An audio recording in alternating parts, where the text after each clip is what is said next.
1 Kings, chapter 18, verses 15 to 40. But Elijah said, I swear by the Lord Almighty, in whose presence I stand, that I will present myself to Ahab this very day. So Obadiah went to tell Ahab that Elijah had come, and Ahab went out to meet Elijah. When Ahab saw him, he exclaimed, So is it really you troublemaker of Israel? I have made no trouble for Israel. Elijah replied, You and your family are the troublemakers, for you have refused to obey the commands of the Lord and have worshipped the images of Baal instead.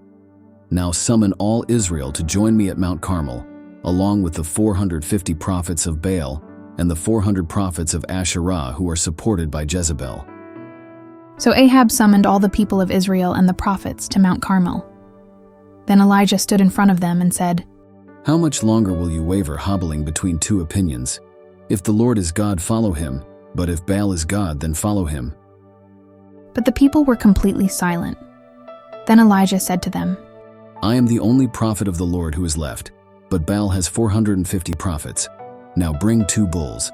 The prophets of Baal may choose whichever one they wish and cut it into pieces and lay it on the wood of their altar, but without setting fire to it.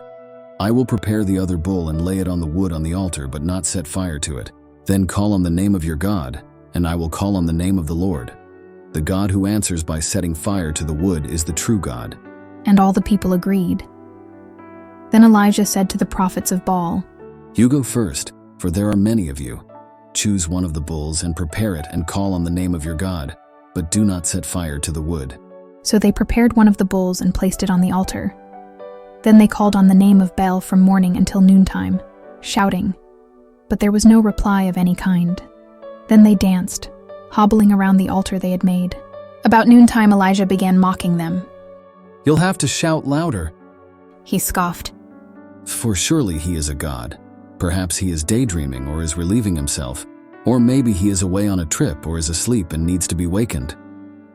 So they shouted louder, and following their normal custom, they cut themselves with knives and swords until the blood gushed out.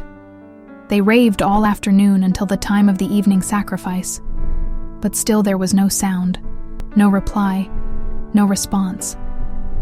Then Elijah called to the people, Come over here. They all crowded around him as he repaired the altar of the Lord that had been torn down. He took 12 stones, one to represent each of the tribes of Israel, and he used the stones to rebuild the altar in the name of the Lord. Then he dug a trench around the altar large enough to hold about 3 gallons. He piled wood on the altar, cut the bull into pieces, and laid the pieces on the wood. Then he said, Fill 4 large jars with water, and pour the water over the offering and the wood. After they had done this, he said, Do the same thing again. And when they were finished, he said, Now do it a 3rd time. So they did as he said, and the water ran around the altar and even filled the trench.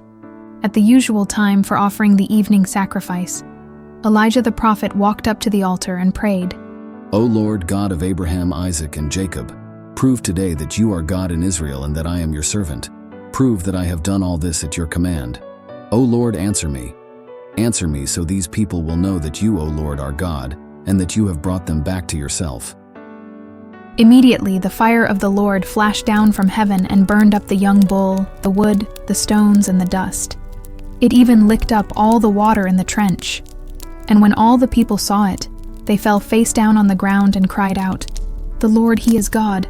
Yes, the Lord is God. Then Elijah commanded, Seize all the prophets of Baal. Don't let a single one escape.